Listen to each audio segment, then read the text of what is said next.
Hi, good morning, students. I hope you're able to see my screen. If yes, please send me an emoji.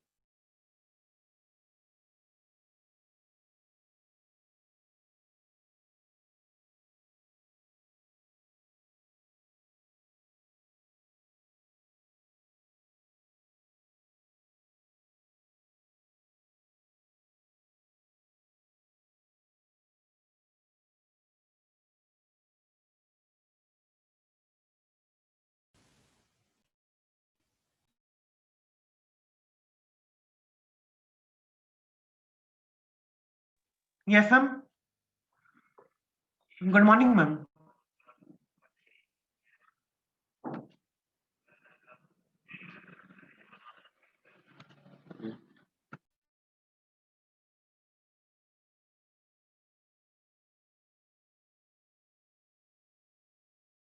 Ashutosh, good morning. Are you able to see the screen? Yes, ma'am. Okay, thank you.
Alok sir, good morning. Good morning, Divya. How are you doing, sir? Good morning. Good to see you Very again. well. Yeah, absolutely. Yes. So since Am I, you, is it better today? yes, it's perfect lighting. It's Okay. naturally lit, and yes, absolutely clear. Wait a minute.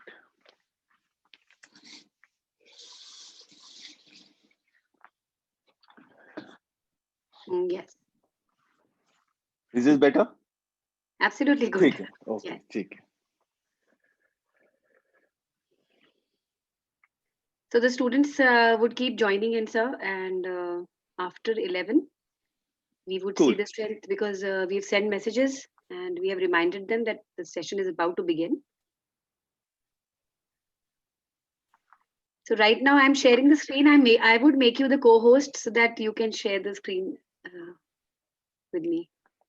I think there are not too many slides, so I think it's better that when I want the slide to be Yes. changed, I'll let you know. I think Okay. that will be most efficient. All right. So I have a few of your Hong Kong pictures that you've sent. So, नहीं, नहीं.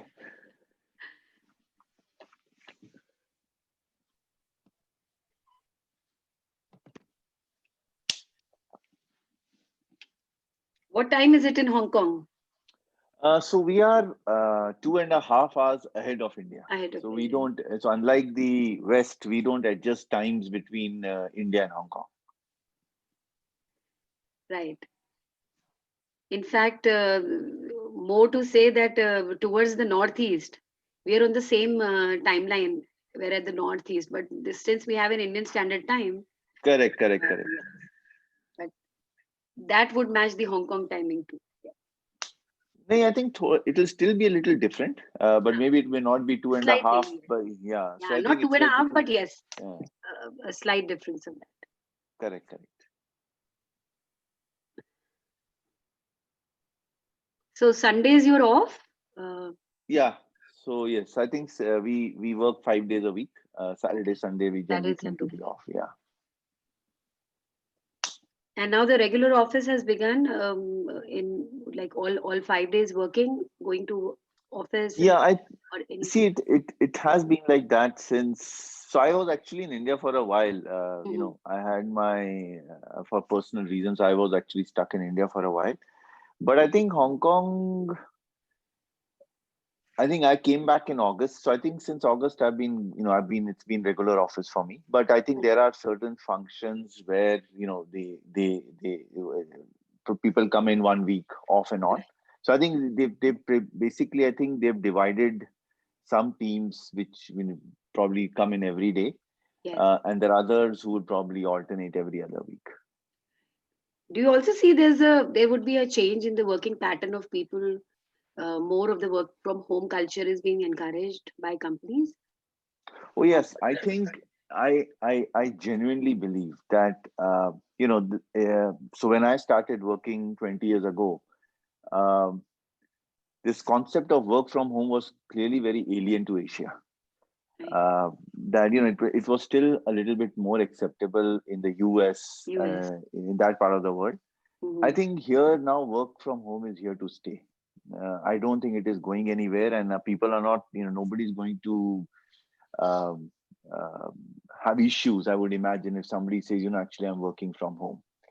Right. I think people will certainly more closely assess productivity, True. which is really going to be the way to measure people's performances. But I think Very the concept of work from home I don't is think here it's to going stay. anywhere now. Yeah, Yeah. That also is very cost effective for the companies and organizations because a lot of money they save the other way if employees are staying home and working. That saves correct. them a lot of you know when we talk about a lot of uh, the money that they would spend on electricity and the drawing allowance, the travel allowances. There are a lot that's been spent. In fact, Oh no, no, absolutely. yes, See, I would not worry too much about electricity, but I think travel budgets for a fact are yeah, going to be that's impacted. inclusive. So the travel Yeah, budget, yeah, the other things also are included because then we would have a lot of gatherings and parties uh, which are like people have started realizing that they can get away with. It's not that correct, important and correct, correct. necessary. So we have 11 1 and okay, so students, I would request you to please convey to your friends that we have started. Sir is already here and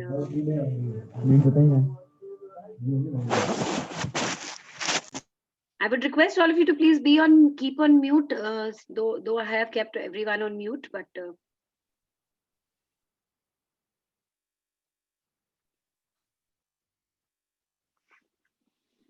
we'll go the same way.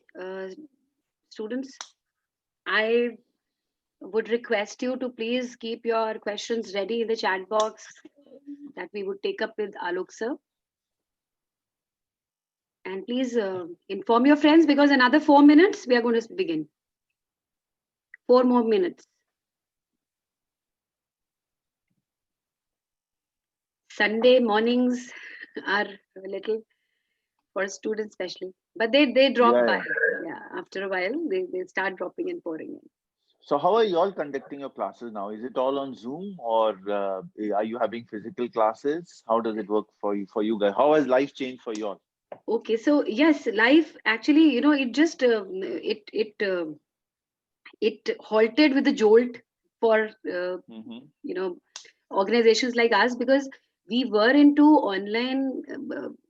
It wasn't very direct online thing. We used to have these video lectures by the head office that used to be on their websites, but every teaching was an offline mode. And we were the first, the education sector was the first sector that was initial first sectors and primary sectors that were closed. Uh, Mm-hmm. uh, and it is actually closed till now, though the rest of the organizations have opened, but education is Mm. still under a lockdown. So we were, I would say very honestly, not very prepared, because we never assumed that is going to be this big and for this long.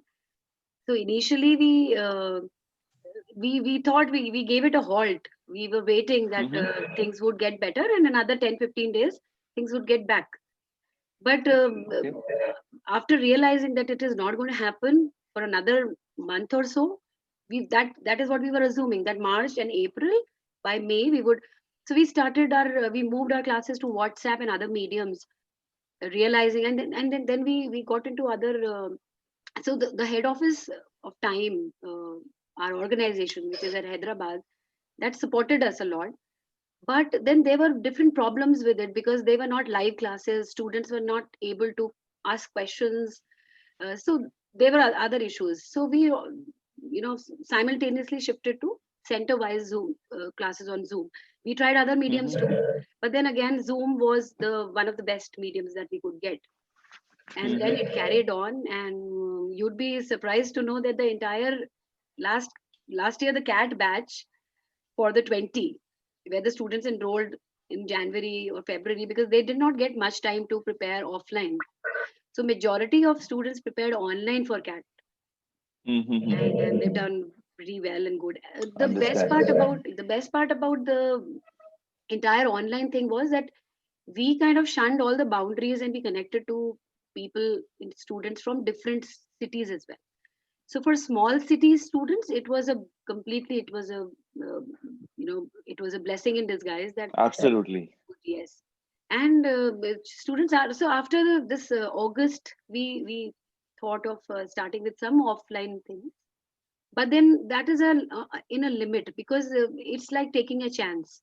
So it's all about, Correct. with all following all the COVID norms and having a limited number of students coming. And so we were doing that. In fact, yesterday when we were in a call, we were conducting a GWPI session, the same session that Okay. you're here. So we called Uh-huh. 4-5 students, around 5-6 students were there.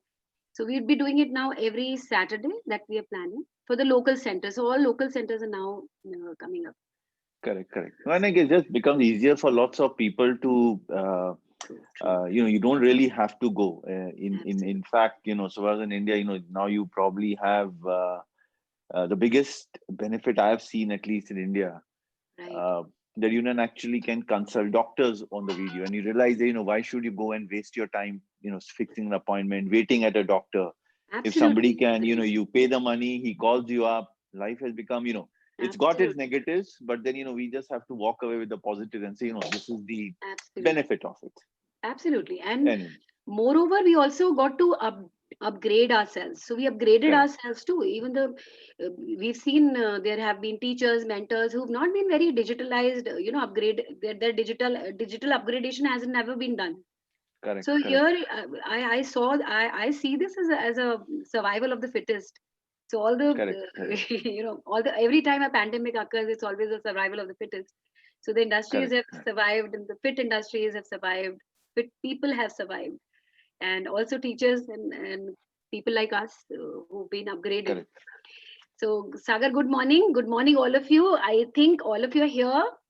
Yes, we have a good strength now, sir. We have around 91, so I would say 89, because two, if I minus you and myself, Okay. we have around 89, 90 students around. Wow. Okay. And Good morning, we would everybody. have more, yes, we would have more. So dear students, good morning. And I'm sure this is going to be a lovely morning, because we have with us a wonderful person again this Sunday. Uh, and the best part about him is he's so down to earth. He doesn't want a very big introduction. That's what he told me. And hence I have put already, I've put his introduction on screen. Even while talking to him, the best part that I felt was that, because investment banking is a very complicated, I would say, I won't say it's a complicated profession, but it's a very complicated stream, because not everyone would uh, is the befitting person to be around. But I'm sure Alok sir would make it easy, because the kind of person he is. Uh, Sir, welcome to the session. And Thank you. students, be around. You just love to talk to him. Yes, and I've already started getting messages, sir, that it's my dream job. Students are telling, they're sending messages that it's their dream job. Just to begin with, though you said that you don't want any introductions and all, but I would just want to tell students that Yeah. from an engineering background, when you talk about a triple E graduate from BITS, and then an IM pass out, IM Bangalore pass out, worked in companies like CRISIL or ING, and now currently working in JP Morgan. So he has all these big names associated with him. I guess, sir, you were in Hong Kong since past 22 years in Hong Yes. Kong. So, Yeah.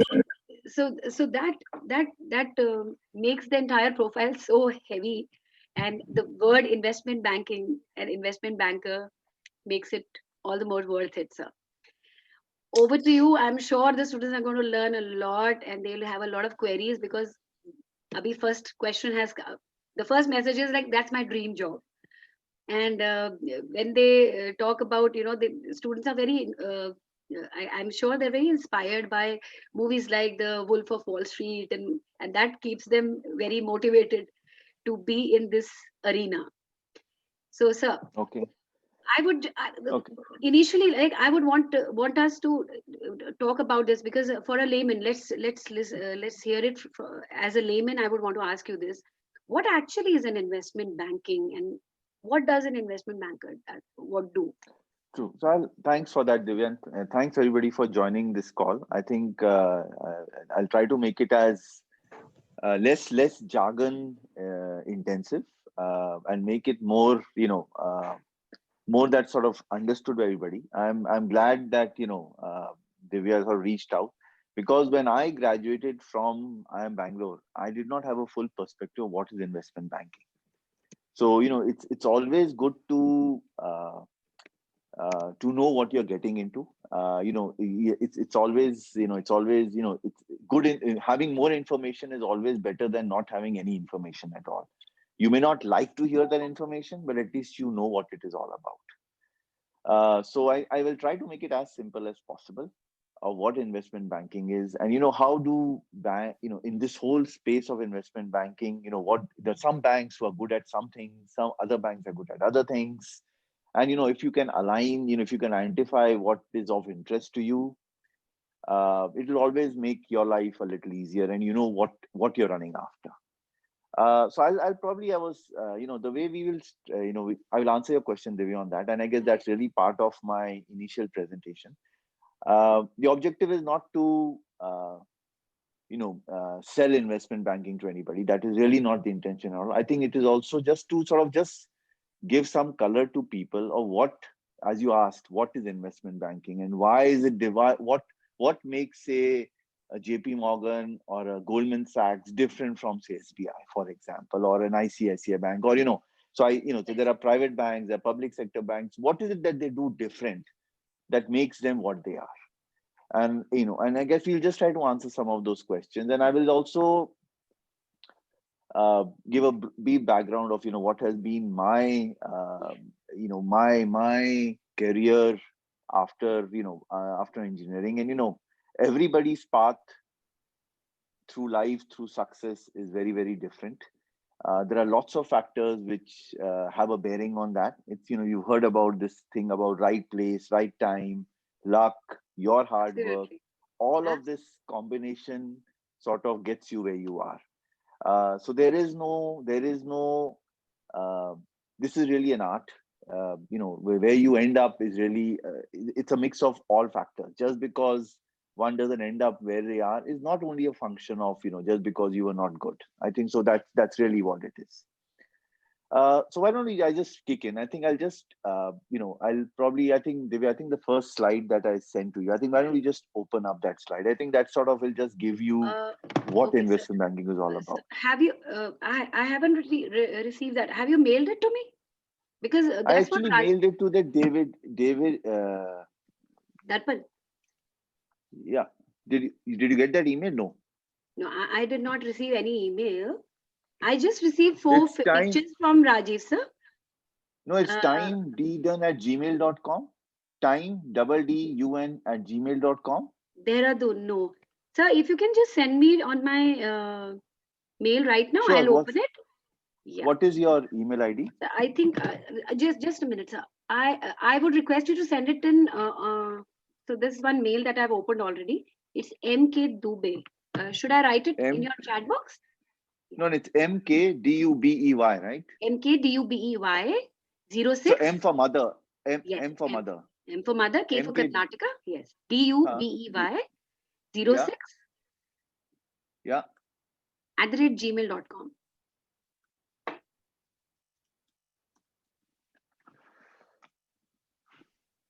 Right. I'll just open that. When you get it, just let me know. Sure, sir. Sure. Yes. In the meantime, yes, we can continue with our chit chat. Yeah. Two finger touch का हाँ तो settings में आगे होगा नहीं हो रहा Did you get it? मेरा तो याद है तेरी मेरा होता है देखियो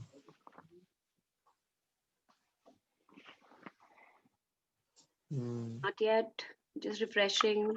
So why don't I just start there? Yes, I'll sir. just You probably should, yes. just while we are waiting. I for did. it. I think did just to- receive. Yes, I did. So I just want to give people just some perspective of what investment banking is. I think investment effectively investment banking is a conduit where banks match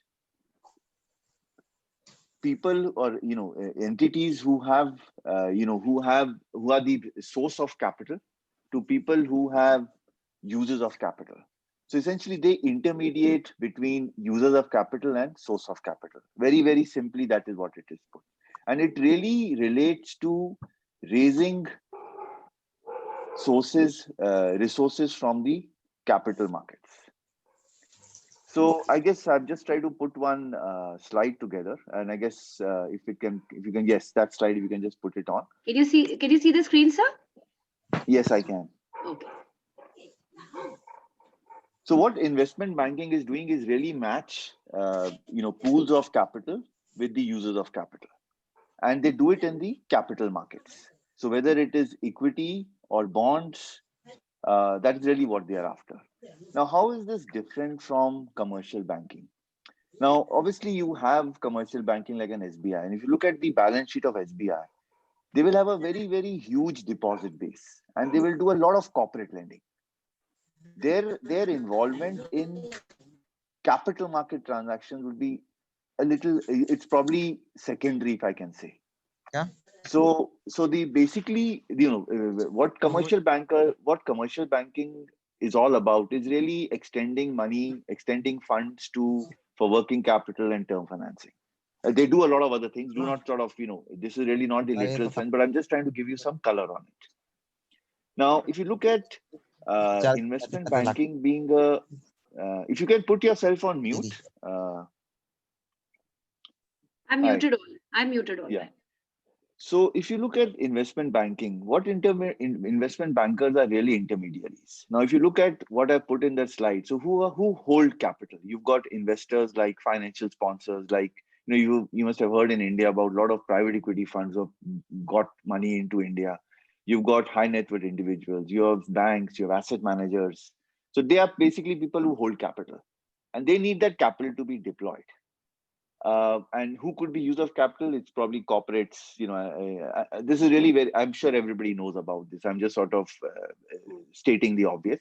But you have corporates. You have a PE fund, for example. He wants to make an investment, and they need, they will probably say, okay, I have so much of they may want to make an investment of 100. Private equity say I've got equity of 70. Can the bank lend me 30? So you can get me investors who can give me 30. Let me put it that way. And then you have banks who probably need money for their onward lending activity. Now, the intermediaries involved in this process are really people like investment banks. They've got rating agencies. When we talk about large pools of capital, an investor sitting in the US, for example, doesn't know, say, the Adani Group in India.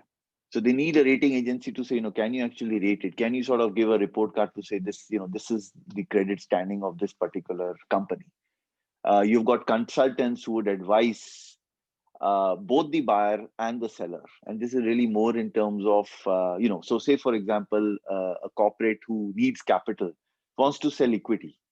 He needs to be advised that, okay, what is the valuation at which, you can sell your equity. So that is where consultants would come in, or, they could advise a certain acquirer that, this is really the business that you really need to buy, and this is the price at which you need to buy. You've got brokers, you've got stock exchanges, for example. Where do I list a particular entity? So I don't know whether you all guys are aware that, so if you look at the big centers of capital, the stock exchanges, so you have New York, you have London, you've got Tokyo, you've got Hong Kong. So, the stock exchanges vie for themselves, to make sure that the right companies come and list in those markets. I'll give you an example here on a stock exchange, just to make this conversation just a little interesting. So when you guys have heard about Alibaba. Now, when Alibaba first listed, they went to the US to list it. They did not list in Hong Kong. And the reason why they did that is that, they have something called, voting. There was a whole issue on voting shares. And what the Hong Kong Stock Exchange did not allow them to do was the fact that they did not allow shares where the shareholders do not have voting rights to be listed. And New York allowed it. So there are different rules that stock exchanges also, as intermediaries, play a role in this exercise. You've got auditors. So I'm just trying to draw a difference of what investment banking is and what commercial banking is. Now, why do investment bankers, so one of the key things is that why do investment bankers get paid for the services they provide, which a commercial bank cannot do? Now, you look at global investment banks, what they get on the table is really, they are actually talking to large pools of capital. So, for example, you look at, say, a bank, any of, say, the US bank, like a Goldman Sachs or a JP Morgan. Now, you had this situation in India where, Walmart acquired Flipkart. Now, Flipkart may be wanting to sell out. Now, he has to go and figure out, okay, what is the best price at which I can get, what's the best price I can get for selling my equity? So obviously, some of the PE funds who were holding Flipkart wanted to sell out, basically, or they wanted to, sell their equity or exit from their investment. So they would engage a bank like, say, one of the global banks and say, okay, go out and look for who's going to give me the best price for it. Now, if, for example, you look at a domestically oriented bank, so, even ICICI Bank will do an investment banking, HDFC Bank will do investment banking. They're doing it in different degrees, but they will not have the reach of a global investment bank.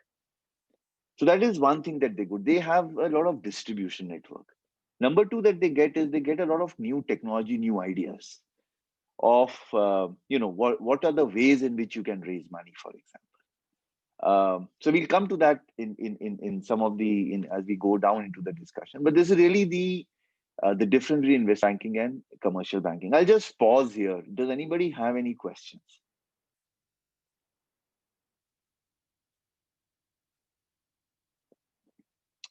So, Okay. Yeah. so can you explain investment banking again, sir? Actually, I am not getting it clearly. So see, investment banking really involves raising money in the capital markets. So they do not effectively. You're talking about doing an IPO, for example. So you're helping an entity which needs capital. You match a corporate entity, for example, that raise capital with somebody who's ready to give capital to this particular company. But they do it through the capital market. So it's not a bilateral loan that, say, in State Bank of India or ICICI Bank will give to a company. Are you with me? So capital markets mean you go to the public market, you will do a share issue, or you'll do a bond issue, or you will strategically go and look for an investor. So that is investment banking. Okay, sir. Thank you, sir. Sir, I would first mute all of you, and then I would give you I mean, I'll take the rights to unmute everyone, because there are students who are creating a lot of disturbance. So just give me one minute to do the settings right.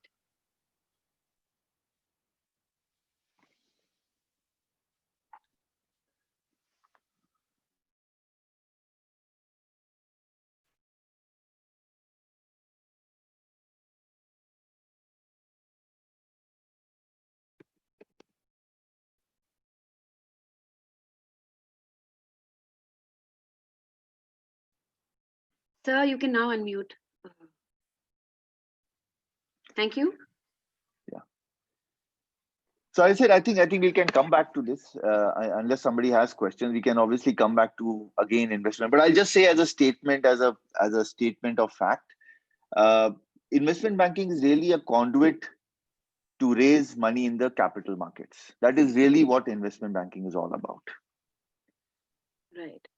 The question I will just say is why is it that say everybody cannot become an investment bank, or what differentiates say the big global banks from a domestic bank is really your reach and your distribution and the range of investors you speak to, and because you keep doing it all the time, say for example, say a US investment bank has some investor in the US who says that I actually want to have a strategic equity in say some company in India.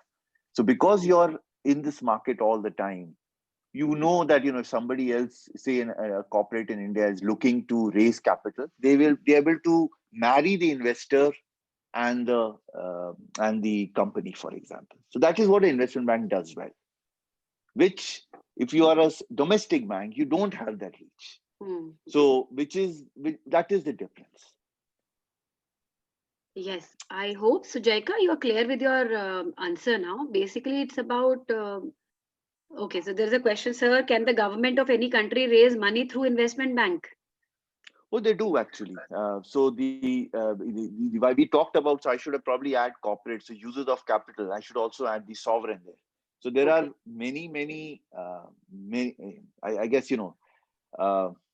there are many countries basically who raise money globally. So India has not had a dollar bond. They've not raised money in the international capital market. Okay. But you can talk about Russia, you talk about Brazil, you talk about all the European countries, you talk about Indonesia, you talk about Korea. So in the Asian, and I think we keep the discussion on the Asian side. It'll just be easier. People can just relate to it a little better.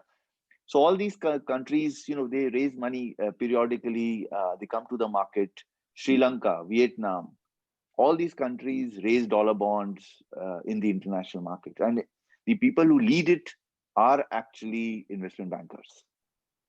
So they are what I would call global coordinators. They are arrangers who sort of will typically place this offering in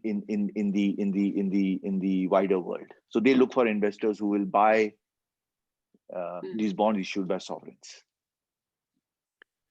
Okay, I think Kabir, that answers your question.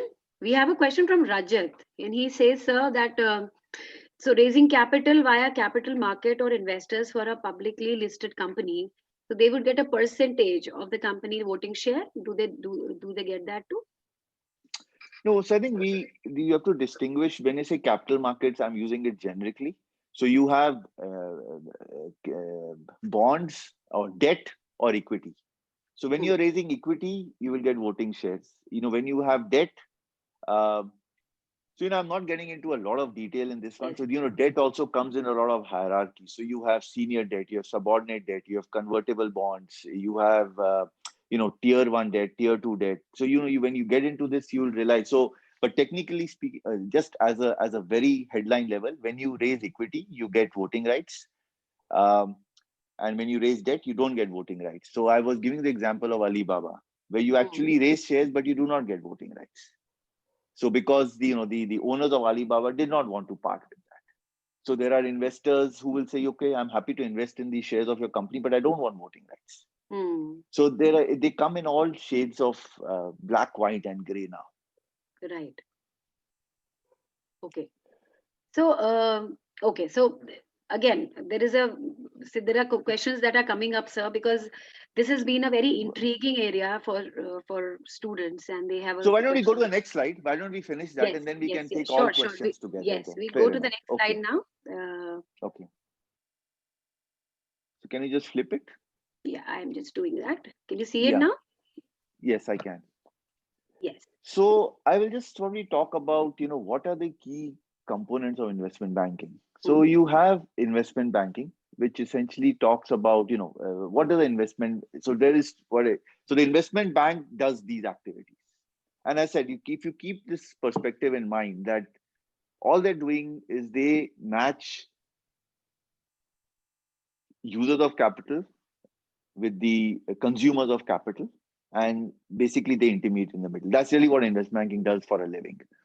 Now, what are the businesses that an investment bank does?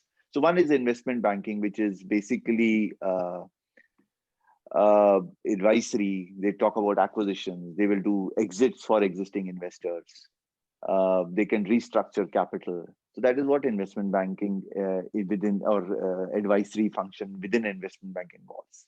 You've got equity capital markets, where all that the group is really responsible for is really doing IPOs, issuance of convertible bonds.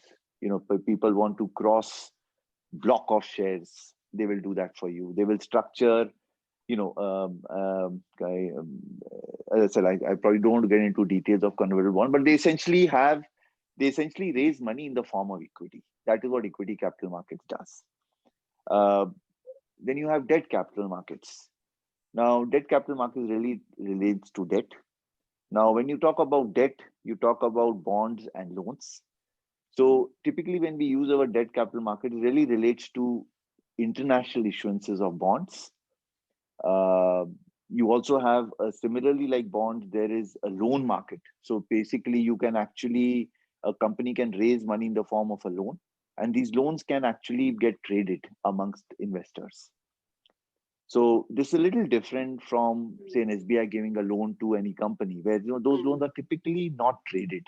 They are essentially bilateral loans. This is a one-to-one bank to company loan.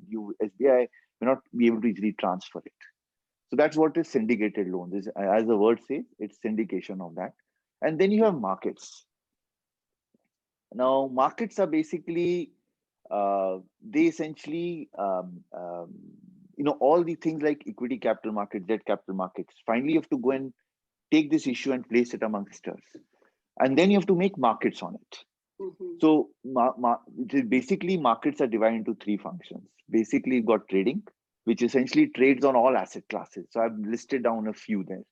So there are traders who will trade on interest rates, on FX, on credit, on options. You have, and within this there are there are desks which specialize. Somebody will say, I'm going to specialize on corporate bonds, which is really part of credit. Some desks will specialize on only trading sovereign bonds. Mhm. So there are traders who specialize only dealing with, say for example, you must have heard of people trading on Government of India bonds. So traders who trade that are very different. We are a very different breed of people than people who trade corporate bonds, for example. And the way the prices are driven in, say, the sovereign bond market will be very different from the way they will be driven in the corporate bond market. So the function of trading is there, and then you have sales and research. Uh, and so salespeople essentially will, they will have investors who may want to buy and sell bonds. So the salespeople will service them, and there will be other people, to make those decisions. You have people who have research, to support them, and then you have structuring, which basically facilitates the I would not use the word invention of products, but they do a few things. They would basically, so they will work with, putting together ideas effectively to help both the investors and the corporates do a few things in the market, depending on, depending on the state of the market. So, if, for example, rates are really low, they could probably, present an idea to a corporate that, this is a good time to basically go and Invest. raise money in the market. Yeah. Or, if the prices of a certain share or a bond is very high, they could present research to, they could sort of put products to help investors to, this is a good time to sell. So I'm putting it really, really simply. And I guess I'll just stop here, and I will also just, why I have highlighted that in blue is because in the investment bank, this is where I have ended up, and this is what I've been doing for a living. And I can just tell you how I have got there. And and maybe even after that we can just take some questions of, I can give you some color of what other people have done. Right. Before that, since like I was quite glued to that the information that you've just passed on, and so there's also a question by one of the students that how is investment consultants different from investment banking? This is one. Also, I'm really impressed by that idea that you said that when a company is about to invest, so they have to be very analytical. The investment bankers have to be very analytical about the market, the state of the market, or the what is the rate that's been given. So do you also agree to the fact that you have to have this analytical skill as the core skill to think yourself at that position already? Like if you think investment banking is a career, so do you think it is a prerequisite to be a very analytical, having this analytical mindset? Do you think it is a core skill for that? See, I think being analytical and being quantitative are very different. So let me answer that question before I talk about my career thing. So I think it's a issue in India.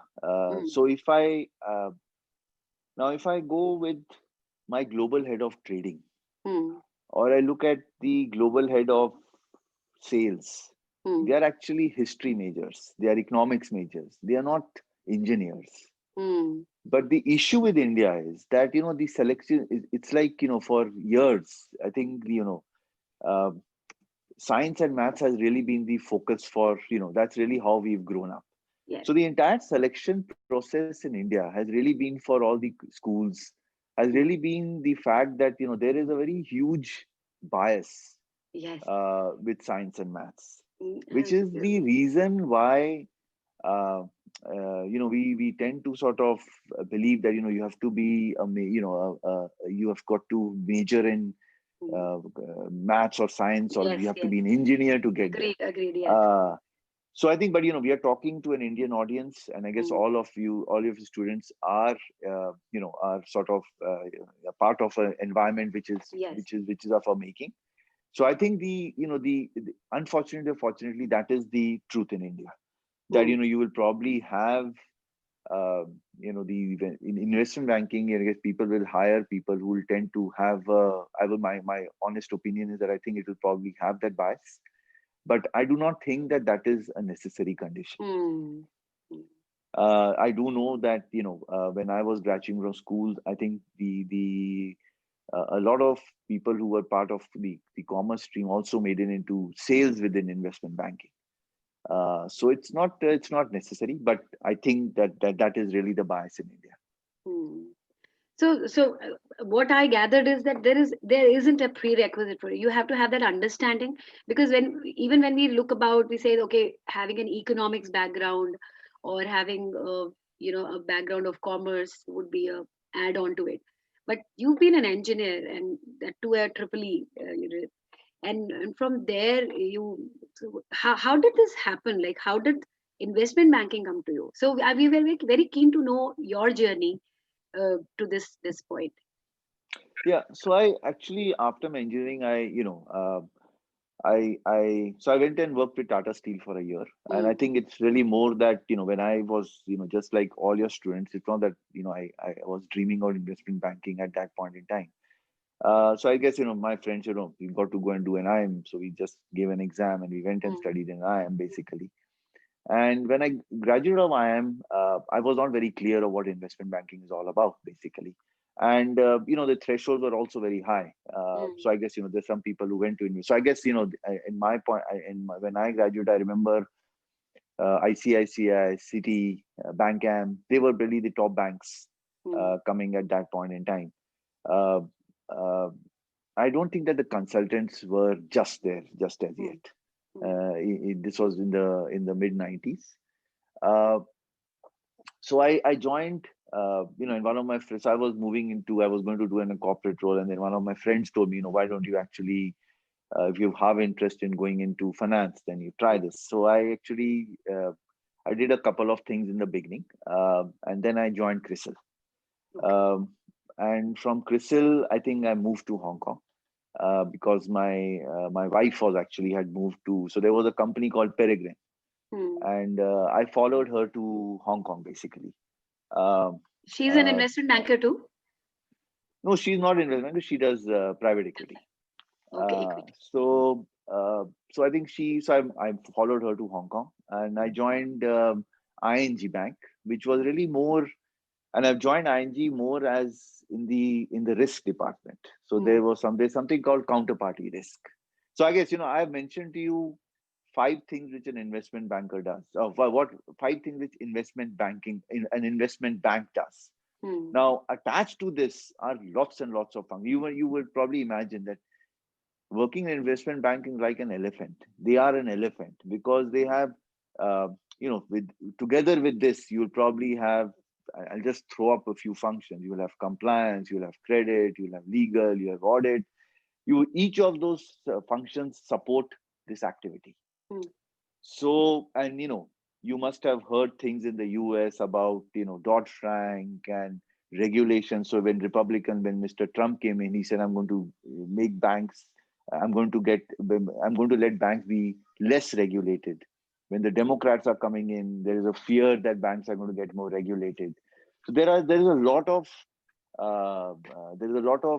noise around this, and I'm not talking about it. But all that I'm trying to say that it's a very regulated animal, or what you can and you cannot do as a bank. Things have changed in the last 20 years after the global financial crisis. So we are again not going to speak about that. But all that I'm trying to say that attached to this, a lot of risk, a lot of support functions. I was doing one support function, which was risk management. So that is how I started doing ING, and that is what I was doing in ING Bank. And I used to look at some of these. My focus was really more on doing structured transactions. And then I found that area very interesting, which was a little different from just doing plain credit analysis on lending to corporates or lending to banks. And subsequent to that, I just moved. I sort of jumped into JP Morgan, and then I joined and I was part of the structuring team. Now, structuring team is essentially we do a lot of things in structuring. As I said, I think they basically facilitate. They sit between sales and trading. Typically, they will try to come up with ideas, both in terms of they help clients, and the clients could be anybody. Any client to the bank is a client of structuring, where they would they would come up with ideas to provide asset side products. So if a client needs, say, products to enhance yields, for example, so it is a little bit more than just saying, okay, buy a bond or buy an equity share. So they will come up with ideas of how to invest. So say an investor says, I want to invest in India, but if you know that India, for example, the SEBI will regulate what type of investor, what you can invest in, what you cannot invest in. So we sort of work so that we provide ideas and solutions of clients to make investments. We would help.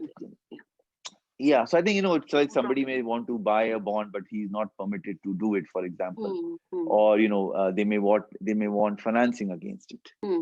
So we would also give them financing. Now, when I say give financing, means it doesn't have to be a public market financing. It doesn't have to mean that.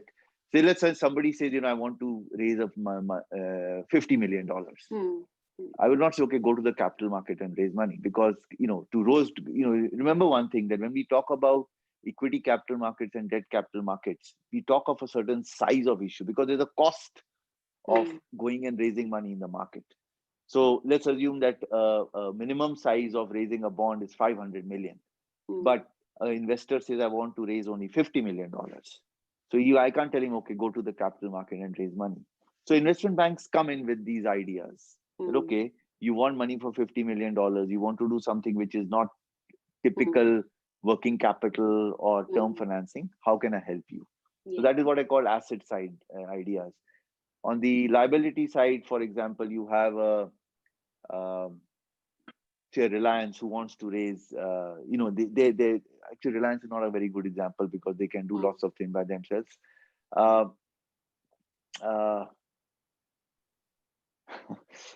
Say for example, the hot company of the day, Serum Institute. So they want to sort of raise. They need money in INR, Indian rupees, but they apparently they think that they can raise money in US dollars much cheaper. So they have to convert the US dollars into Indian rupees. So we would help them do something so that they can get there. So we essentially do asset side ideas of structuring. We do liability side ideas of structuring.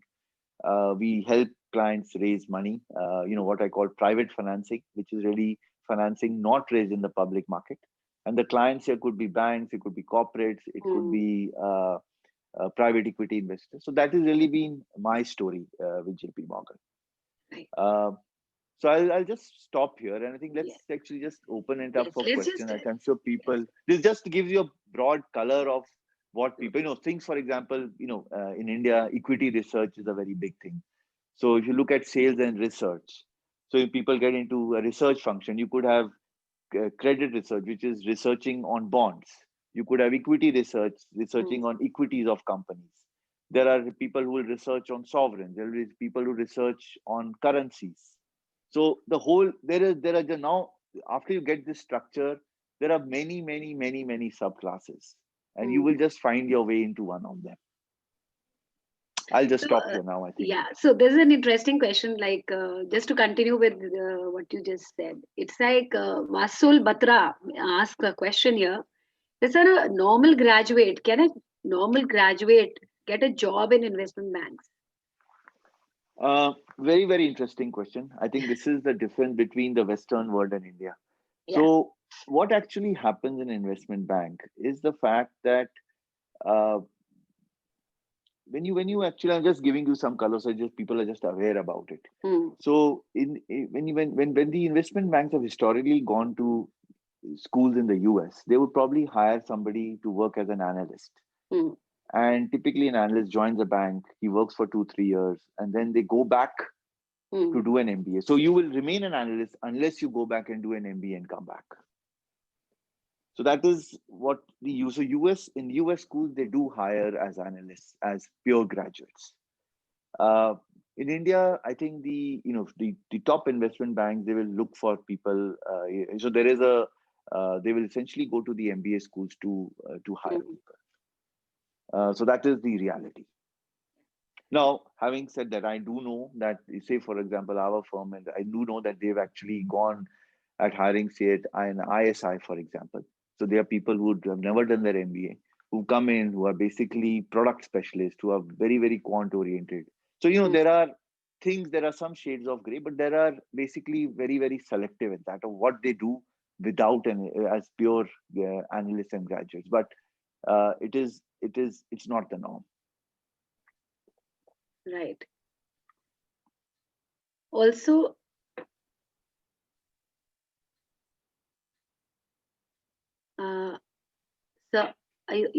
So can I take another question?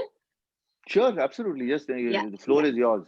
Yeah. Okay. So, there's a very interesting question. Just like in continuation with what you just said, a normal graduate says not everyone can go to a top B school. So when you say that when he says that not everyone can go to the top IIMs and all for this. So if you have that passion to be in investment banking, and can you also do that from a tier 2 school, B school, like you've just done a management and finance? And then also, like, do you think that what he wants to ask is that, does passion matter here? Like passion for investment banking matter here? See, I think so. Again, let me just also throw something into before I answer that question about compensation. I think there is uh, uh, so if I look at uh, how times have changed, if I can say, and I'm making a very general comment here, that I don't think that investment banking today is if I can answer question, I think uh, tech companies and consultants would, so I could probably say tech companies are probably the top notch tech companies would probably pay higher than banks today. Yeah. But I think the compensation levels between investment banking and corporates is still very, very significant. It's a big divide, which is why it is still continues to remain a sought after profession. From what I gathered from, so I did check with a couple of, just in the Indian context, uh, I think compensation levels could be as different as about 3 to 4 times. So I guess you guys will have a much better idea when you're talking to your friends who've gone to B schools of how they are different. So it's an extremely competitive field, no question about it. So the thing is, when you ask your question, the passion to do it. I think at the end of the day, getting over the line is, passion is one thing. Clearly, I think everybody would want to get into the high-paying jobs. But yes, I think you will also have to differentiate yourself. Yes. But there is an element of luck. There is an element of being at the right place, right time. But I think point is that there is no substitute to um, if I can use the word hard work in this context. That you've got to make sure that you have to be there. You've got to be doing the right things to get in there. So again, does it mean that do you have to get into the top investment banking? It means that if you've not gotten initially, you will never get it. I do not think. My example, I can sort of share that's not the case. Yeah. But if you say if you work into corporate life and say you work 5 or 10 years, then say, okay, I want to get into investment banking, that's not going to be possible. So yes, you have to be in that space and and do your best. Just because you've not gone to investment banking is not the end of the world either. Right. So also, so when we talk about a life, like there is a question also in the chat box that how is the life of a investment banker, right? So just to give you this example, I guess we just spoke yesterday also about it. There is this very popular movie that's called Zindagi Na Milegi Dobara, where they are three friends and they're from different streams. And all three, like one is a big top-notch businessman, the other is an investment banker. He's Hrithik Roshan. So this investment banker is always, into he's got this very high-profile job, and he's into parties, and he's into. But most of the times, it's just indulged in his work. Actually, does this kind of lifestyle does that exist, or is it that you also have like a chilled out moments in your life, and it's not always money on your mind, but there must be some So other I'll things. answer that question. See, I think see, you have to ask the question: why do investment bankers, so why are salaries different? I think they're different because you have to be super productive. So to give you some perspective, and I guess you can calculate. Say, for example, there'll probably be about 700 to 800 people who will be responsible for revenues of about $4 to $5 billion. So that there are not too many businesses who can, too many corporates who can say, I'm going to make $4 to $5 billion with 700 people. So the thing is that what you see about high style life, speaking and sitting and drinking with honchos and parties. You can't do that if you're just doing that. So nobody's going to pay you if there's no revenue there. So I think what you have to understand is the fact that it is a high intense life. So you have to be ready for it. You have to choose. It's like running on a, sitting, you're on a treadmill and say, okay, now I'm actually going to walk on the treadmill. You can't do that. Right. So you have to be ready to run when you're in this. So, and which is why you will not find too many investment bankers who say, no, actually I'm going to work till I'm 60, because there are always people who have a lot of energy. So that is, as you said, you've got to be, financial services itself has been changing such a lot over years. You think about, say in the beginning of just to give some perspective to people, that interest rates in India used to be 10%. When I was in the mid 90s, deposit rates used to be 20%. Now you don't get even 6%. So my point is that in this changing world, products that you're going to be offering, things that you will be doing with your clients are going to be very different. So you have to keep changing all the time, which is why it makes investment banking both interesting and challenging. Yes, and challenging. So you have to be prepared for that. Sir, if you allow me, can I ask a student to put a question? Yeah, absolutely. Yeah. So Tanesh, I am unmuting you. Yeah, you can. Nikita, I'll come back to you definitely. But then Tanesh, I am unmuting you for a minute. You have an interesting question there. Please put it on. If you can switch on your video, that would be lovely. Sir can see you too. So please put yourself on. Please unmute yourself. Tanesh Goyal, yes. Thank you, Tanesh, for joining. Tanesh, hello. Hi, good morning, sir. Good morning. So I wanted to know about I'm an electrical engineer. So I wanted to know about the trend of the software professionals that have been recruited in the investment banking. So how does the technology and the machine learning helps in the investment banking? Oh, actually, so that's a very, very good question. Let me just actually give you a couple of the biggest competition, if you ask me, from investment banking today is to banks today. Investment banking today is really from fintech companies. So we've heard about Bitcoin, for example. Now I know that within our firm, they've obviously launched a digital coin where they've used that to settle transactions between clients who say within the JP Morgan platform. How for example, so things, for example, a few years ago, salesperson will ask a corporate client, okay, do you want to buy which currency? You want to sell dollars, buy Indian rupees, sell dollars, buy euros, for example. Today it's not like that. Today a customer can choose. There's a platform, he just puts in just like you do e-trading on shares today. 10, 20 years ago, you would have had a broker you would go to a broker to actually do your transactions. Today, you just do it digitally, right? You go to ICICI Direct and just execute a trade. So the world is changing now. For example, when you say about AI, AI has actually come in a very, very big way within banking. The things that people are buying and selling, and you create indices, we create products around it.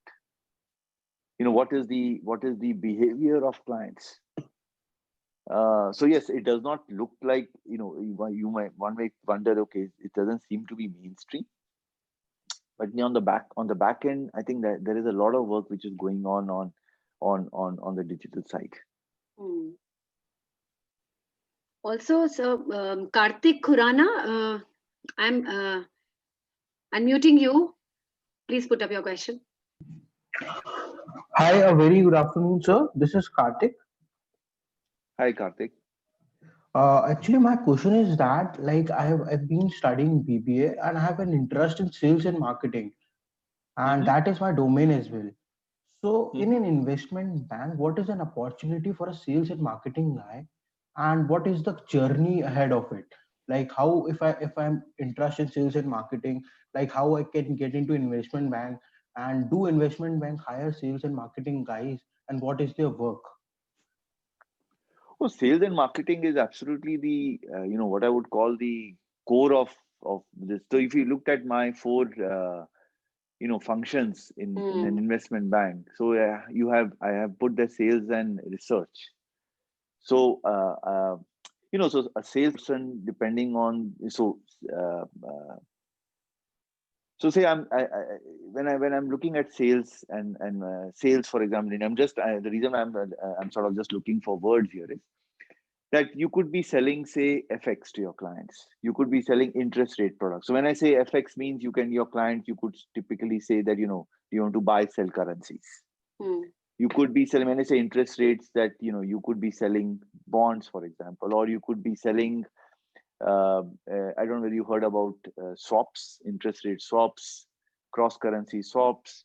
Those are things that you will sell with your clients say in an Indian context. Equity, you could sell equity shares, buy and sell equity shares. There are lots of products around equities that we sell. Your clients need not necessarily only be Indian clients, they could be global clients. You could be selling, I've just mentioned options. I've just written on a few products. Now, what you can do is really a function of the local environment. So there are lots of products that are not allowed to be sold in India. So you will not be able to sell in India. But do we do this outside of India? Yes, we do outside of India. But you should not limit yourself to think, okay, because I've started only selling credit, I will only do that selling all my life. It doesn't work like that. Right. So sales and marketing is because that is really how, it's like the bread butter business of a salesperson. The way what he does for a living is keep increasing his client. That's what a bank tries to do, increase your market share and then create more and more revenue out of those existing client base. Did I answer your question? I'm sure. Karthik, I hope sir answered your question well. Karthik, any other question that you have? Because now I would be putting up Nikita there on unmute. Nikita, please unmute yourself. Hello. Hi, Nikita. Hi. Good afternoon, sir. Good afternoon, ma'am. Good afternoon. Sir, I have two questions. First is from what you told us about investment banking. What I understood was investment bankers, they typically act as a buffer between the source of capital and some entity that wants to raise capital. So my question here is, apart from investment banker, is there any other source or entity which can act as a buffer if some entity wants to raise capital? Or is it just through investment banking that an entity can raise money? No, I think that's so. Again, I think I was just saying more than a buffer, I'll say an intermediary. So that is one. No, I think to answer your question, no, commercial banks also do it. Finally, if you look at what you are doing, you go to a bank, you are a depositor. So you deposit money. And then you have a corporate client who wants to raise money. He goes to a bank. So bank uses the money you've deposited to lend money. So banks are in the function of intermediation. They sit in the middle, collect money from the savers and give it money to the users. That's what a bank does. Investment bank basically does this in the capital market. That's the point I'm trying to reiterate. So a commercial bank also does the same thing. Okay, sir. So, you look at, say, for example, a mutual fund. You go and put money in a mutual fund. Mutual fund will take your money and give it to a corporate. So they are also doing things like that. So there are lots of entities who intermediate in the middle. Okay. Depends where you want to draw the line. Okay. Sir, another question. Is there any unique experience of yours while working with a client that you would like to share with us, where you had unique learnings from that experience or that scenario wherein you worked with something different sort of environment with any client in your industry? See, all the time, you are essentially, each client's requirements are very, very different. I think I'll probably get into a lot of detail in trying to explain that. So I'm actually trying to avoid that question. What was the specific nuance of that? But I'll probably just say that each person's, in investment banking, the reason, is that, a lot of the things that we do are quite customized. There is something what I call flow, which is really, people can just come off the shelf, will buy something. So that is one, what I call flow. And there's a lot of it which is very customized. So if you're talking about, something in the customized space, you always see that what fits to one client will never fit to the second client. Yeah. Because there will be something that will be the reason why Different. he's coming and asking you to is because he has a pain. He has a pain point and he says, please help me solve that. Right. Because So there's no, yeah. So there's no one size fits all kind of a formula that applies. Because every client would be a different story, and they would have their own. And I guess these are few of the challenges that you must be, because with every client you need to have their understanding, and here is where the analytical, when we talk about their analysis and the eye for detail comes into play. Right. True, and I guess it's not only investment banking. Things, for example, you have in the corporate space also. Whenever you're selling products, client will say, I need you may make a product with one specification. Somebody will come and say, actually, I wanted another specification. So we do this all the time in our lives. Right. It's not that investment banking is so unique that you have to customize solutions. We all do it all the time. All the time, yes. It is. So I have another question. This Anuj Balodi, if you could unmute yourself. Thank you, ma'am. Yeah, Good afternoon, sir. Sir, I have a question. Sir, so I am a computer science graduate, but I don't have any experience in finance area. So my question is that if I manage to get into a good B school, would I be able to get a job in investment banking? And also, like Tanishq said, can I leverage my knowledge of machine learning and data science? Maybe that help me towards getting a job in IBD division? See, I think as I said, I'll probably just want to say there are no rules or tick the boxes to do it. As I said, I think when they go for selection process, they will hire people for sales, marketing. So they will. If I look at India, for example, they will hire people for IBD and they will hire people for markets, for example. They do it every year. They will probably hire some people, and I guess. All investment banks will do that. So I don't think is there any of these things that you mentioned is a disadvantage or it's a drawback. I can't think of anything like that. I think you just have to, when you go to a B school, your experiences, your grades, how you present yourself, can you work in a team? At the end of the day, people are also trying to find out, can I talk to you? Basically, are you part of a team do you fit into the team, for example? So there is a technical skill, there is a way of how you present yourself. So despite what anybody will tell you, the investment banking, you must actually talk very well. I think each of them have their own, don't extend that logic so far. They'll say, if I can't talk well, I can't get into investment. It's nothing like that. Okay, sir. Thank you. But you have to meet a certain standard for each one of them, basically. So I guess what most of the students would have in mind is that, do they need to have a specialization in finance only, or other streams can work well in investment banking too? So that is, I guess, because majority of them have asked such questions, that you need to have a degree, like a specialization in finance in masters, or you can just go it. See, I would not expect somebody who sort of majored in so from MBA school majored in marketing to sort of I'm actually going to go into working in a bank. There are so many better options if you have specialized in marketing to say okay, I'll go and work in a marketing firm like a Hindustan Lever or ITC or whatever or Marico.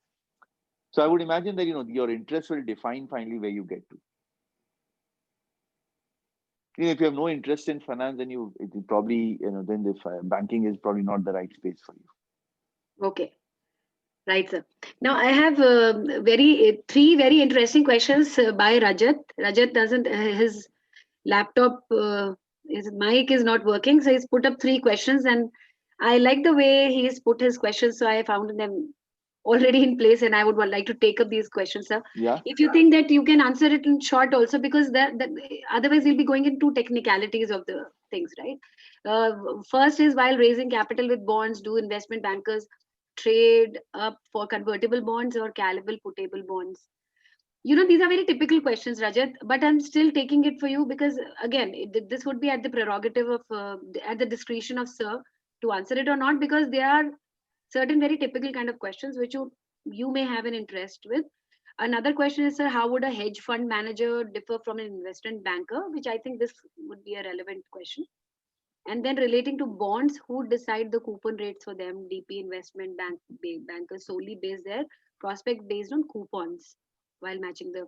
So he's asking these typical questions on this. But I guess you can choose your question there, sir.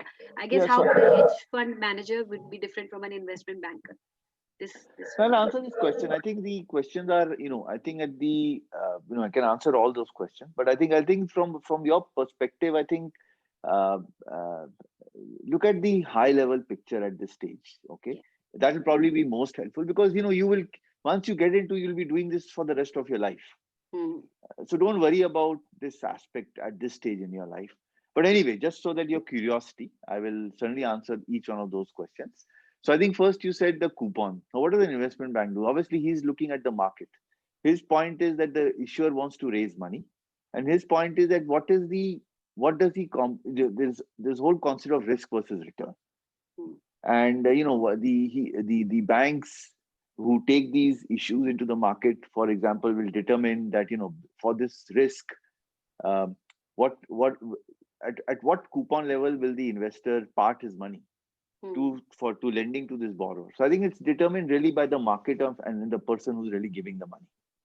Hmm. If for example, somebody thinks that the corporate is very risky, he will not say that I'm going to give you the money at 2%. He'll say, I want 15% for it.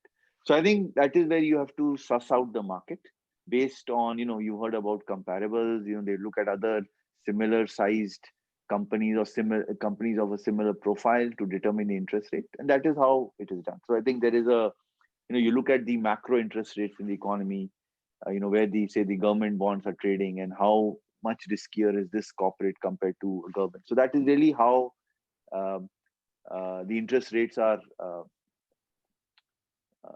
determined, if I can say. There is no perfect art or science. I think it's basically it's done that way. So it's like you must heard about P's of companies. Like why should one company trade one P versus another company? So I think it's what happens in the bond market is very similar to what happens in the equity market in terms of discovery of price. That is the third question. Uh, how are hedge funds different from investment banks? See, hedge funds are like asset managers. They are so just like, for example, your mutual funds in India are regulated by SEBI. They are, the rules are prescribed to them that okay, you can only do A, B, C, and D. You had this situation about Franklin Templeton recently, for example. And SEBI has obviously, there are investors who've reached out to SEBI. It's gone into litigation. So what I'm trying to say is mutual funds are a regulated creature. Hedge funds, on the other hand, are not regulated creatures. They can do a lot of stuff. They can, like SEBI will say, mutual fund in India can only borrow, say, 20% of their assets under management. A mutual fund is not regulated by anybody. So they can do lots of things. They don't need to necessarily only buy bonds and equity. They can do a different type of funky and exotic products. And they tell the investor, this is what I'm going to do. If you like it, you invest in my fund. And if you don't like it, do not invest in my fund. So hedge funds can do, so the difference in hedge funds is the hedge funds are not investment bankers. They essentially, their objective is to maximize returns for their investors. And there is a manager who manages a hedge fund, and he gets, based on the return, he gets compensated for it. Investment bankers, as I said, their objective is to, as I said, they straddle between the users and the end user of capital and help raise capital. And obviously they do different things in the process. And your first question, could you just repeat that? You talked about calls and puts and straight bond. I think, see, calls and puts, they are essentially options basically that you build into a bond.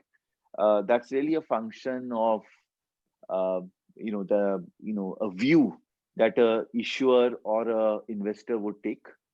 That if issuer thinks that interest rates are going to uh, collapse, for example, he'll say, I want a call option that I can pay my money back and make a new issuance so that I can raise money, say 2 years down the line at a lower rate.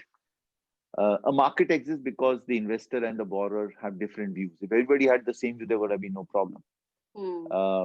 So which is why, so calls puts are features which we tend to put in bonds, depending on views that either the lender, the investor, or the issuer of the bond have. Okay, so since we are, past our scheduled time, so just a quick question, the last question. Vasul Batra has asked a wonderful question. In fact, also Nikita has put up a good question that how has the pandemic affected this industry, investment banking? And again, similar to this, Vasul Batra has a question that, do you think that Indian share market is overvalued right now?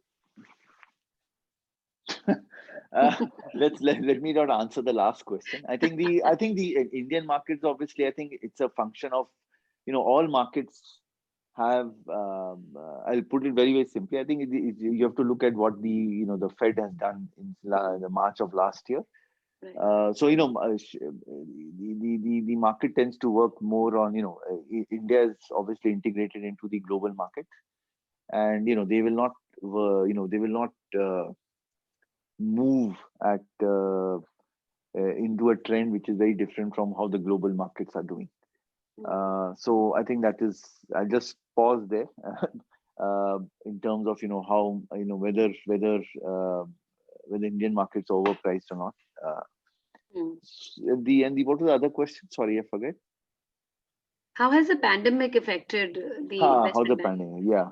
See, I think if you look at the global banks, I think 2020 has been a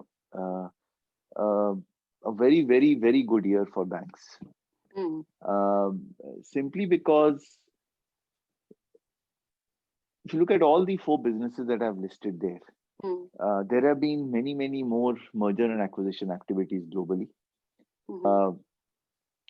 Because cost of capital has also gone down because of the amount of liquidity that the Fed has put into the markets. I think the number of issuances which have happened globally have increased.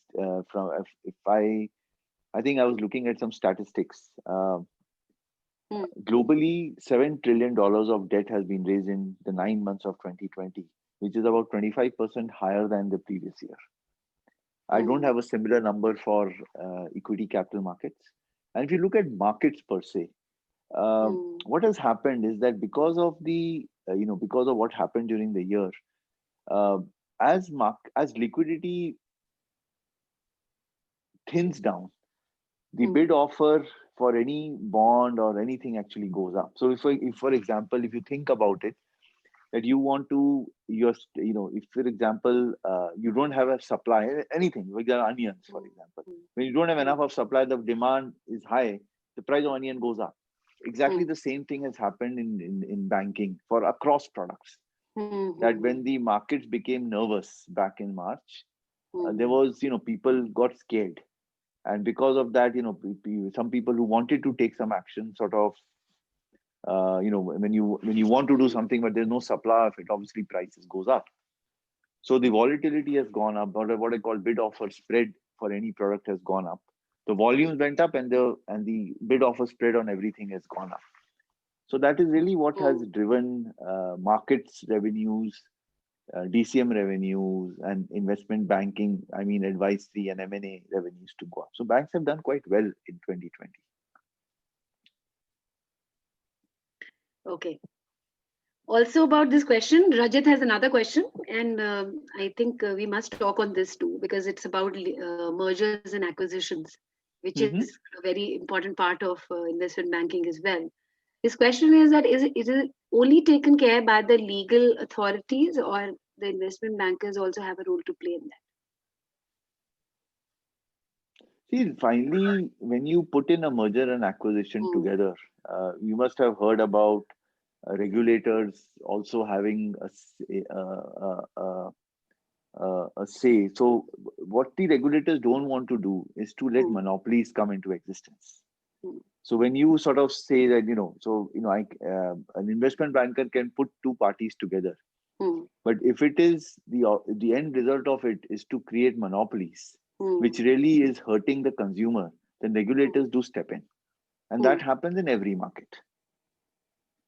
So it's a little, so it's probably a little bit more prominent in the USA. So for example, Trump said, I will not let the Chinese buy, for example, things which are of national security, for example.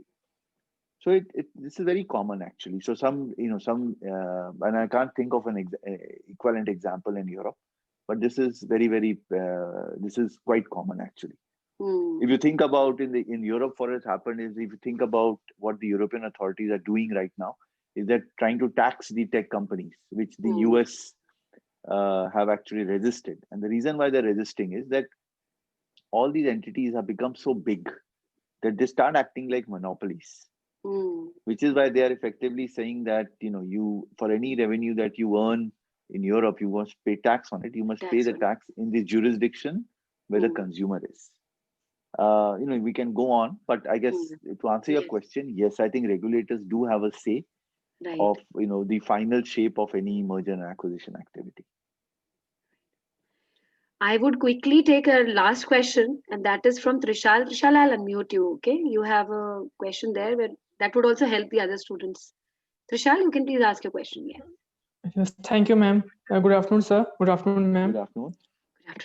So I have a question. What's the difference between financial market, capital market, and money market? I have heard these terms, but I'm unable to differentiate. What's the difference? Okay. So money market is really, okay. So if you look at, say, and I'm going to talk in the Indian context, okay. So you have banks basically amongst, you have maybe about 50 banks in India. Now they essentially, each bank raises deposits, right? Now it is possible that one bank has raised, one big corporate has come and placed money with a big bank, and now he cannot put the money he cannot give a loan, say today you come in the money. He can't find a corporate who will need the money today. He'll also need to find a user of the capital. So what does that bank do? He will go to, say, ICICI Bank and say, do you need the money for one night or 2 nights or 1 week or 1 month? So the interbank lending is really called money market essentially. Okay. Now, I'm putting it very, very simply. This is what it's called the interbank market. But the money market really is where you're trading you're basically talking about interbank and the sovereign paper. So you've got RBI or the government of India who issues bonds, right? So the money market is really the cost of what I would call riskless debt, which means you're not taking any risk. Or we see the government of India risk as no risk. So the money market really talks about lending in sort of where you have short-term placement of money. That is what is money market. Okay, sir. So you talk about financial market and financial and capital market, yes, sir. See, capital markets is a generic term that we use for basically public markets, where essentially you talk about equity or debt markets. So you have your stock exchange. That's a capital market activity. So somebody raising money from a wide pool of investors, say in the form of shares, which is listed on the Bombay Stock Exchange. That is what is a capital market activity. Or you offer a public issue of bonds. That is also capital market activity. Okay, sir. And financial markets is basically it's relating to do with finance. So it's capital markets, it is money markets. All of them are there. So these are terms, you broadly know what they are talking about, but I would use it when I say financial markets. I'll probably talk about it generically, whether it is equity or debt. Thank you, sir. So I hope all this has answered a lot of your queries.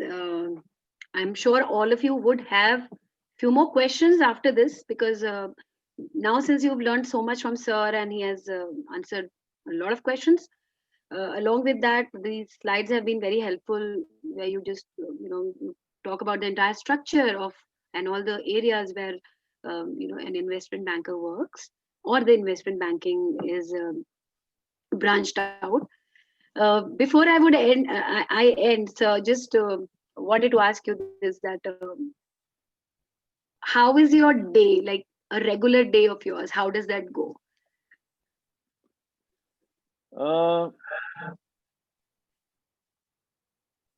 Sorry, I just got a question. I didn't see that question actually. Sorry. No, see, I think a regular day, I think, so I guess I sort of get into office by about 8 or Okay. maybe 8:30. Oh, I think, and then, so I think in Hong Kong, we start with New Year's, and what happens is there's the Chinese New Year, which happens. I guess mhm, people in India will be less affected by it, but that's a very big thing in this part of the world. So I think things tend to be a little slow between January 1 until Chinese New Year opens. mm, That's the reason for that is simply because in Hong Kong, Hong Kong really has historically acted as a gateway to China. mm, So the beauty about Hong Kong is the fact that while it is part of China, mm, uh, uh, the medium of business is mm, English. We tend to follow English law. So it's like, uh, uh, there is a rule of law. mm, There are courts which work, and they tend to be seen as fair. mm. So those are, and they follow the English law system. So there is a lot of predictability which is why people like to do business in Hong Kong. Yes. Things may change a few years from now, but this is what it is. Anyway, so coming back to what I do, so I think I probably get into work at about 8:30, and there are no fixed complete flexibility on when you want to have lunch. There are no fixed times to that. I am part of a team of about 14 people. Okay. We do what we call, there is something, so there are people who will do, so I focus more now on private financing for my Mm, clients. Looking for ideas, or people may want to, depending on the client requirements, somebody may want to raise money, mm, so we work with those clients trying to understand what they have to do, or what they want to do, uh, discuss with them, come up with new ways of with appeal to them, and mm, hopefully the discussions are different. Some people may be initiating discussions, somebody may be mm, closer to actually doing a transaction, and really that is when you come up with new things. And we look at aspects relating to what is the efficient way of doing transactions. If all of you all must have heard about capital and the mm, need for banks to raise capital. So we have to do transactions or structure transactions in a way which is efficient for the bank from a mm, capital and a profitability perspective. So we do all that. And and then as I said, I sit between sales and trading. So you have to make sure that it fits this, ticks off all the boxes in terms of sales. mm. Traders who risk manage it fits their requirements. You have to make sure that both everybody from legal, compliance, tax, everybody sort of Right. bless what Mm, we are doing, so that everything is the rules mm, of the game are known to everybody. And I right. guess that's how it is. And I guess I end my day at about 7:38. Oh my God. That's an 11 to 12 hours of working every day. About 10 to 12 hours. Yeah. So and then the days goes, because I would just, if you allow me, can I just share those pictures that you clicked while on your hike, because the students would love. Oh yeah, absolutely. Yeah, I would just like to share that, and that was actually pretty beautiful. Just a moment, please.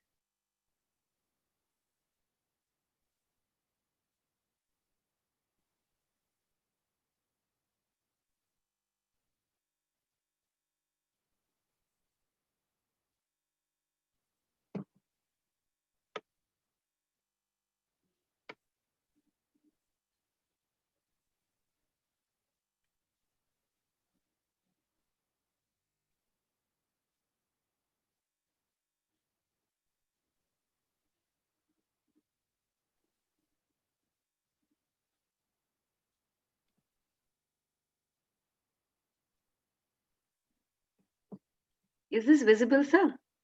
Yeah, it is. Yeah. So this is clicked by you when you went for your Yeah. hike yesterday? Hiking? No, this is actually, there's multiple hikes. This is one of my hikes. It's a beautiful place to be. That what most of the It people. is. Yes. And Hong Kong, Tokyo, they all being the hub of investment banking and Correct. yeah. So that is a pretty dynamic market that we talk about. Oh, it is. It is actually absolutely. Much of the investment banking is really concentrated in the big financial centers. What is the status of when we talk about Mumbai as in comparison with we talk about Hong Kong or Tokyo in Asia? So what is the place of Mumbai in that arena?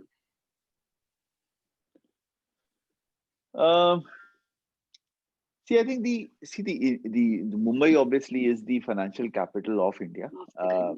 But I think when you talk about when we look at where do you find global investors, you probably the people sitting in Hong Kong probably have visibility of what's happening to the rest of the world. It's very closely linked with what is there in China.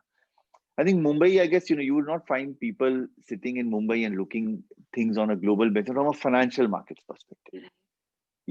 So that is how it is. So I guess, if somebody wants to wants to be in the financial sector, he's probably in India, he has to be in Mumbai. He has to be in Mumbai. Because whereas if you're talking from a global context, you probably, you have more visibility of what's happening around the world when you sit in Hong Kong. In Hong Kong. Also, before we end here, because yesterday also, as I mentioned, since we have all these young crowd who are aspiring to go to these top B schools, and especially finance as their specialization, and investment banking is the most attractive thing for them. No, it's a very rewarding career. No yes, doubt it is very rewarding. Yes, it's pretty rewarding, and money has that it's itself a very motivating source.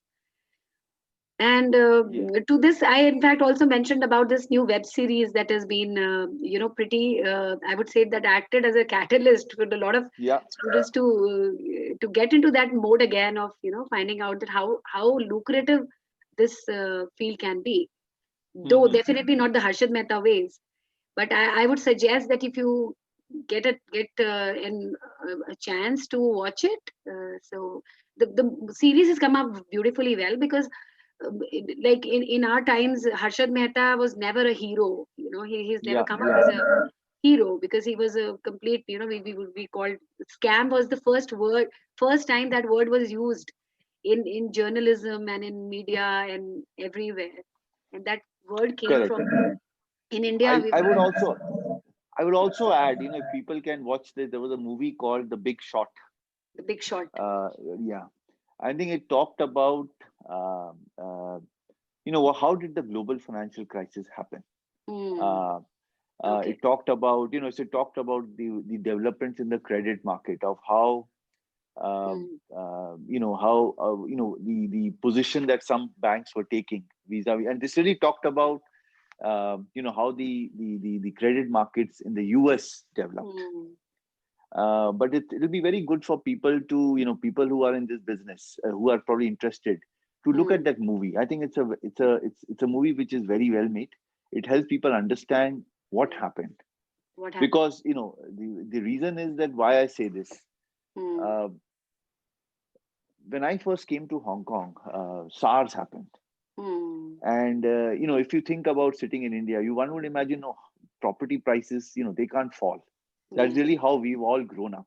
Yes. That you just buy a property and it remains. Gold and property, yes, that's the two things that we would invest. I think gold is that may crash. We'll come to that a little later. Yeah. But let's talk about property for a minute. I'll take my views on gold a little separately. But the property prices could not crash. Now, when I came to Hong Kong in 2003-04, that was probably the first place where property markets crashed by 50%. So there was a situation where when banks actually, so when you take a loan from a bank, the bank says, okay, I'm going to give you, say, 60% loan, 40% you put in your money.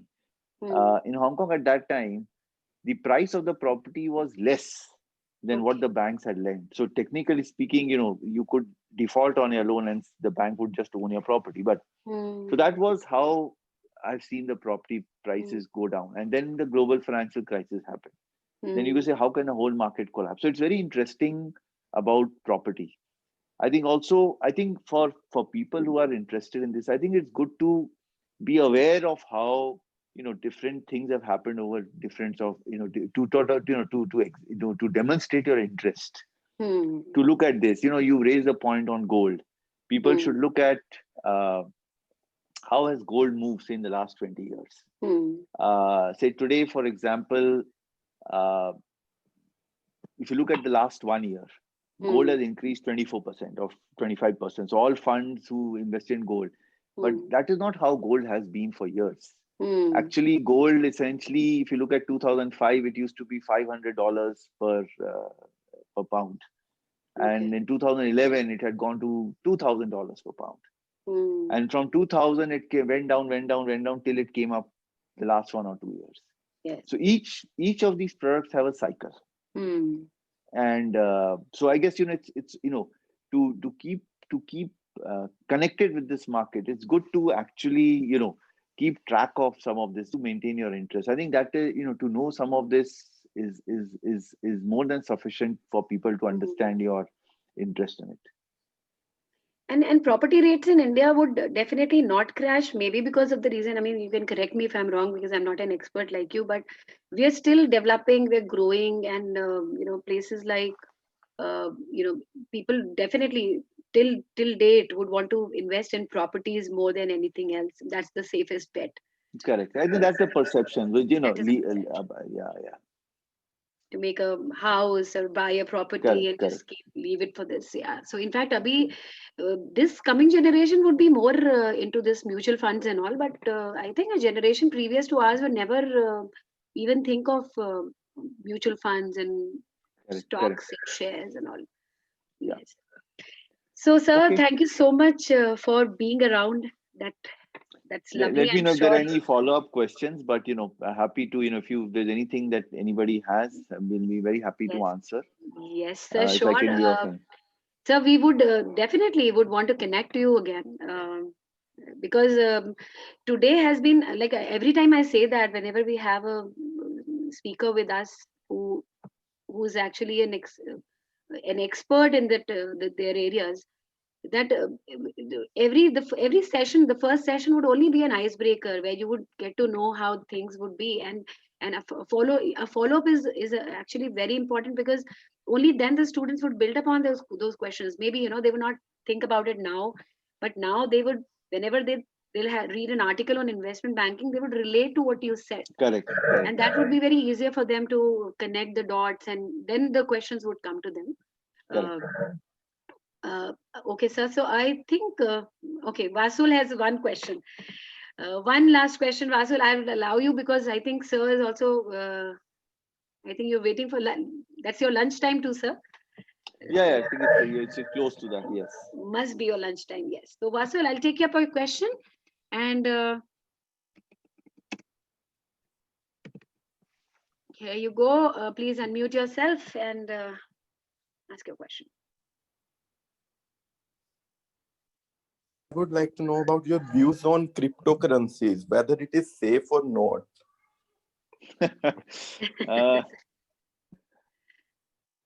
I think it's an asset class which I think people just cannot ignore. I think now, safe or not safe. I think it's really, if you think about it, that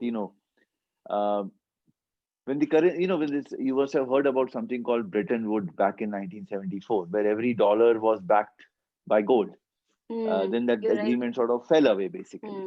So a lot of people, I think if you think about it, it is something, when it was first started in 2008. Now, I guess if you think about it, more and more countries, more and more regulators are, recognizing the fact that, trading in cryptocurrencies need to be allowed.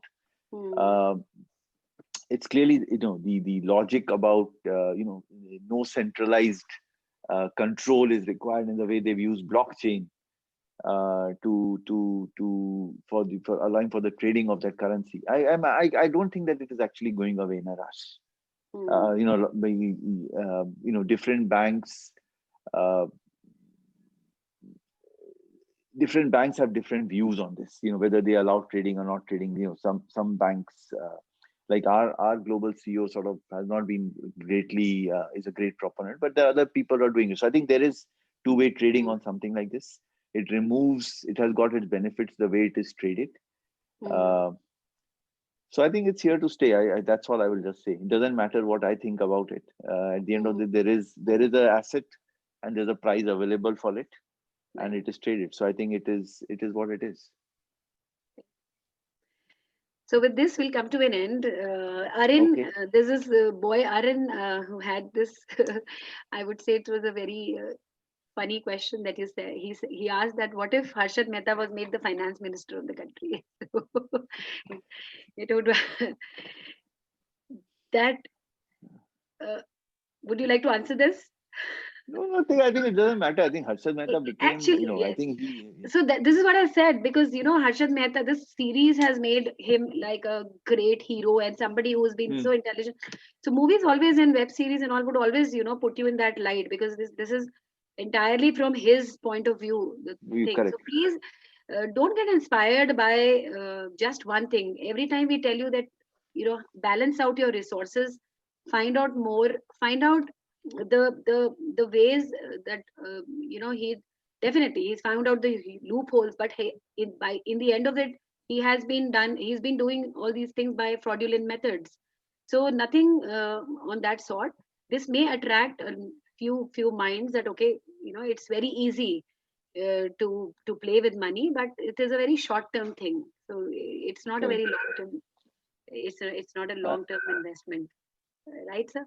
So with Correct. this, sir, you have to always do the right thing. The regulations are there. There are no shortcuts in life. At the end of the day, that is the principle with which you've got to go through life. Right. Like again, this Arin is saying that he has a brilliant mind. Of course, you have to have a brilliant mind to even crooks. Brilliant minds. There are brilliant minds at the top, but then crooks and Ram and Ravan had the same brain levels, right? So when one was evil and another was good, so you have to find out ways. So आप ये नहीं कह सकते कि जो बुरा है उसका mind brilliant नहीं है, but it's not about just brilliant mind. It's about using the brain in the right direction. और वही brain, if you use in the right direction, you can work for the benefit of the country, right? So thank you so much. With this, we'll come to an end of our interaction. Thank you so much for joining in. It was wonderful interacting with you. So I would wait for more pictures from your hike. Yes, and most welcome whenever you're visiting in India, Dehradun. Please do visit us. Absolutely. And looking for a I'm looking forward for a follow-up session with you whenever you have time. Okay. Okay. Absolutely. We would get connected again. Always a pleasure. Thank you. Thank you so much, sir. Thank you, all of you students. Bye. And please keep your questions ready. Thank you, sir. Bye. Bye, sir.